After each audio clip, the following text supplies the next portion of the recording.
Hey guys, it's Mitch. How's it going? We're back with another spooky season special, so another quick look at one of my trade paperbacks. And this time we're going to take a look at Black Hole by Charles Burns.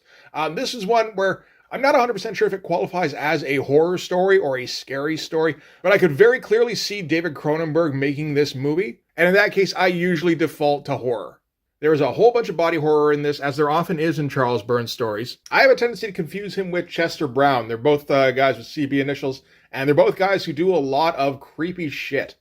The difference is, Chester Brown draws much creepier shit. Charles Burns draws much better looking creepy shit. So what is this about? So this is a story that Charles Burns put out over the course of several years. It's in 12 parts, and it appears to be the story of a dorky guy in high school who's got a crush on a popular girl. At least to start with. She doesn't like him, she likes a popular guy, imagine that. And she eventually sleeps with him only to find out that he's got this STD called the bug.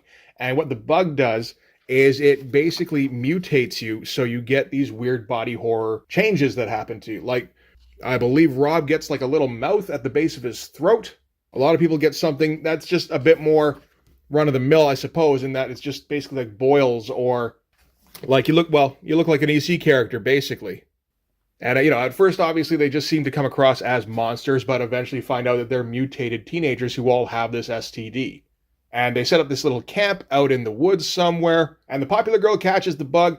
The dorky guy does too eventually, and it kind of follows them down the track of basically contracting this thing and adjusting to their new lives as outcasts, which is a big deal. I mean, this story, for me, doesn't really resonate. I don't really connect with it at all. But I've never really felt like that kind of outcast for some reason. I do recall buying this, and some very alternative looking person, while I was purchasing it, said this was their favorite book, which I can believe. It's all about being an outcast. I'm sure they thought it was extremely interesting to see this like middle-aged, bald, office-looking guy picking up their favorite outcast book. But the reason for that isn't because I'd heard about the subject matter and thought I might relate to it. The reason is because Charles Burns is drawing this thing, and Charles Burns is one of the best inkers of all time. I mean, I've been flipping through this thing as we go, so you can kind of see what I'm talking about. Like, I don't know anybody who's better with a brush than Charles Burns. His feathering is impossibly smooth. His shadowing is exceptional. The guy loves to use a ton of black on the page. His actual penciling style, I'm honestly not as big of a fan of. But it doesn't matter because he's honestly just so good at inking. The way he put this out is interesting because Charles Burns doesn't need to, he's got a day job basically where I think he works in some sort of design, and he does make more than enough there to get by, and I guess it's fulfilling enough that he's willing to stick with it. So this really is just kind of a hobby for him, like a side gig. So this was done in 12 installments that were released under no real schedule whatsoever. So we're talking like March 1995, November 95, August 97, December 98. So like once or twice a year, he'd put out some masterclass of inking and then go back to his day job, which strikes me as fascinating. Like I imagine he's probably a pretty pragmatic guy.